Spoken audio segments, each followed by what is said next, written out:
bowler Kusal Bhuttel, and then after I think we can. বাংলাদেশকে আমরা যে কোনো মূল্যে হারাবো। হঠাৎ প্রেস কনফারেন্সে এসে কি বললেন নেপালের অধিনায়ক। দক্ষিণ আফ্রিকার বিপক্ষে নেপালের ম্যাচের ফল কেমন হবে সেটি আগেই হয়তো সবাই আন্দাজ করে নিয়েছিল, কিন্তু অবিশ্বাস্যভাবে সেই ম্যাচটাই কিনা জিততে বসেছিল সহযোগী দেশটি। যদিও শেষের দিকে নাটকীয়তায় তাদের স্বপ্ন ভঙ্গ হয় 1 রানের হারে।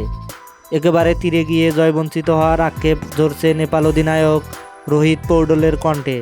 একই সঙ্গে সেই ক্ষত তিনি পরের ম্যাচে বাংলাদেশকে হারিয়ে সারতে চান বলেও জানিয়েছেন।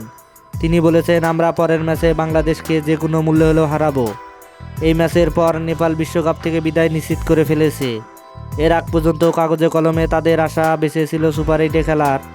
এখন ম্যাচটি হয়ে পড়েছে অনেকটাই নিয়ম রক্ষার, যেখানে তারা মোকাবেলা করবে বাংলাদেশের।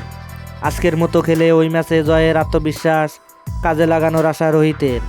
আমরা আজ যেভাবে খেলেছি এটা প্রমাণ হয়েছে যে আমরা এখানে কেন এসেছি। এটা আমাদেরকে বাংলাদেশের বিপক্ষে পরের ম্যাচে আত্মবিশ্বাস যোগাবে। আজ জিতলে বাংলাদেশের বিপক্ষে ম্যাচটা নকআউট হতো। এটা যেহেতু হয়নি, পরের ম্যাচে গর্বের জন্য খেলবো। আমরা টেস্ট খেলুড়ে দেশকে হারাতে চাই, আজ হয়নি আগামী ম্যাচে সেটা করতে চাই। হ্যাঁ দর্শক, আপনি কি মনে করেন নেপালের কাছে বাংলাদেশ ধরাশায়ী হবে? তাহলে অবশ্যই আপনার মূল্যবান মতামত কমেন্ট বক্সে জানিয়ে দিবেন। ধন্যবাদ। আল্লাহ হাফেজ।